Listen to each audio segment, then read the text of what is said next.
రిమ్స్లోని జిల్లా బాల భవిత కేంద్రంలో జిల్లా వైద్య శాఖ వారి ఆధ్వర్యంలో 8 లక్షల రూపాయల ఖరీదైన పరికరాలు ఒమేగా రీహాబిలిటేషన్ ఫౌండేషన్ బెంగళూరు వారి ఆర్థిక సహకారంతో 18 సంవత్సరాల లోపు చిన్నారులకు ఆర్థోటిక్స్, ఫాస్టాటిక్స్, వీల్ చైర్లు, ట్రైసైకిల్స్ పంపిణీని ప్రకాశం జిల్లా జాయింట్ కలెక్టర్ శ్రీమతి కల్పనాకుమారి పంపిణీ చేశారు.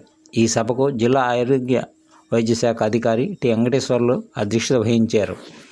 GCH superintendent doctor Manikyarao, doctor N Kiran గారు, ఆర్ఎంఓ డాక్టర్ మాధవి, జిల్లా ఎన్సీడీ ప్రోగ్రాం అధికారి భగీరథ మరియు రిమ్స్ ఆసుపత్రి వైద్య నిపుణులు డాక్టర్ ప్రభాకర్, చిన్నారుల నిపుణులు డాక్టర్ తిరుపతి రెడ్డి, డాక్టర్ భాష, డెర్మటాలజిస్ట్ డాక్టర్ ఏడుకొండలు తదితరులు పాల్గొని ఈ కార్యక్రమం నిర్విఘ్నంగా కొనసాగించారు.